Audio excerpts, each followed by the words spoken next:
देखिए, भारतीय जनता पार्टी से ज़्यादा मोदी जी को जो व्यक्तित्व है, वो नेहरू जी के सामने आज भी इतना सा है। अगर नेहरू जी वहाँ खड़े हैं तो मोदी जी का व्यक्तित्व इतना ही है। 9.5 साल भारत के जैसे महान देश, विशाल देश के प्रधानमंत्री होने के बावजूद तो वो सोचते हैं कि नेहरू जी का नाम कोई बोर्ड से हटाने से नेहरू जी का व्यक्तित्व कम हो जाएगा। अरे, नेहरू जी वो व्यक्ति है जिसको देश के लोग आर्किटेक्ट ऑफ मॉडर्न इंडिया मानते हैं।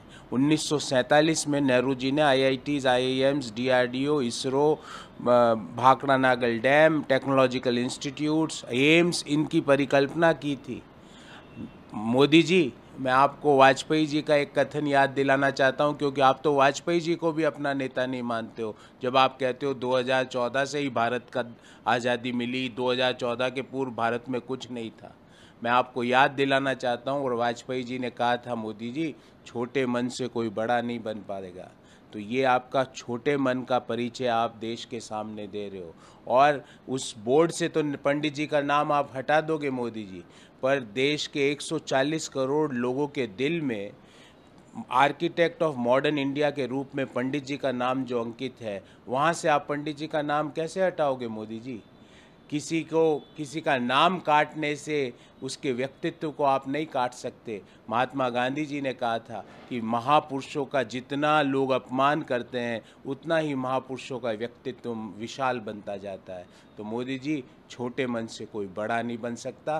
कल आपने जो आपकी सरकार ने जो निर्णय लिया, वो सिर्फ और सिर्फ आपका छोटा मन, छोटी सोच दर्शाता है, और देश के लोग और भारत की संस्कृति में छोटी सोच की कोई जगह नहीं है। जी सर, पार्टीज की मीटिंग है। एम के स्टेलिन डीएमके के नेता हैं, तमिलनाडु के मुख्यमंत्री हैं। तो वो ये कह रहे हैं कि अगर एक साथ सारी विपक्षी पार्टियां आती है तो ऐसे में बीजेपी को हराया जा सकता है, और जो बीजेपी जो राजनीति करती है वो बदले की राजनीति करती है। वो विपक्ष को दबाना चाहती है, जैसे उनके मंत्री पे ईडी का रेड हुआ था। देखिए, भारतीय जनता पार्टी की राजनीति के बारे में जो स्टालिन साहब ने कहा, वो अक्षरशः सही है। क्योंकि उनकी राजनीति दो आधार पर टिकी हुई है। या तो विपक्ष के नेताओं के पीछे जांच एजेंसियों को छोड़ दो, या देश में पोलराइजेशन का माहौल बना के रखो। उनकी राजनीति लोगों के जीवन में क्वालिटी ऑफ लाइफ को इम्प्रूव करने के लिए नहीं है। उनकी राजनीति पॉलिटिक्स ऑफ गवर्नेंस नहीं है। उनकी पॉलिटिक्स ऑफ पोलराइजेशन है, पॉलिटिक्स ऑफ परफॉर्मेंस नहीं है। तो जो सारी विपक्षी दल, लाइक माइंडेड पार्टीज़ एक साथ आती है और भारतीय जनता पार्टी की एंटी पीपल पॉलिसीज़, बेरोजगारी को बढ़ाने वाली पॉलिसीज़, महंगाई को बढ़ाने वाली पॉलिसीज़, संवैधानिक संस्थाओं और लोकतांत्रिक मूल्यों को डेंट मारने वाली पॉलिसीज़ को अगर ख़त्म करती है, तो मुझे लगता है देश के लिए भी इसकी ज़रूरत है, और भारतीय जनता पार्टी को ज़रूर मुँह तोड़ जवाब दिया जा सकता है। हिंदू राष्ट्र का एक माहौल बन रहा है।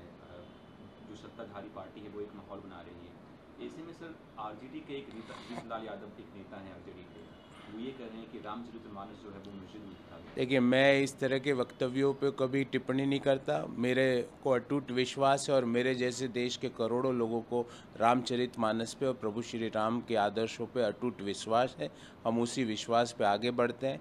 इस तरह की बातों से मेरा और हम जैसी सोच रखने वाले किसी व्यक्ति का कोई लेना देना नहीं है।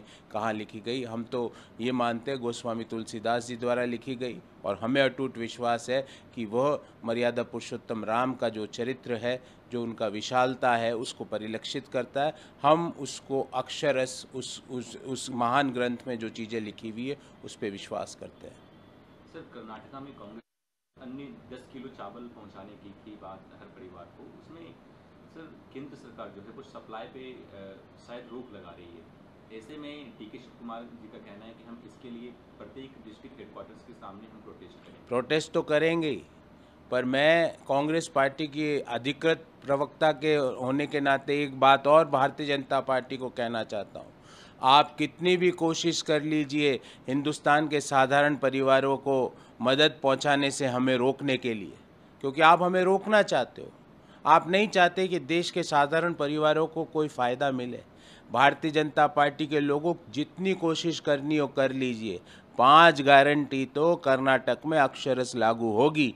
10 किलो चावल प्रति व्यक्ति प्रति माह बीपीएल परिवारों को कर्नाटक के मिलेगा, भले केंद्र सरकार कितनी भी रोक लगाए नहीं लगाए। और हम हर स्तर पर सड़क से लेकर संसद तक ऐसी रोक का मुंह तोड़ मुकाबला करेंगे और ऐसी रोक को हराएंगे, क्योंकि हमारा एक ही ध्येय है कि देश के और कर्नाटक के साधारण परिवारों को, मिडिल इनकम ग्रुप और लोअर इनकम ग्रुप फैमिलीज़ को किस तरह मदद पहुंचाई जा सके, क्योंकि उन्होंने बहुत सा बेरोजगारी जो पिछले 9 साल में चल रही है उसका सबसे बड़ा इम्पैक्ट है वो मिडिल क्लास और लोअर इनकम ग्रुप को पड़ा है। मोदी जी के दोस्तों को कुछ फर्क नहीं पड़ा, उनकी तो आय बढ़ी है। तो जितनी ताकत है उतनी लगा लो। लोगों को मदद हम ना दे सकें इसके लिए, पर हम आपको हराएंगे, देश के लोग आपको हराएंगे। और देश के लोगों के और कर्नाटक के लोगों को जो हमने वादा किया है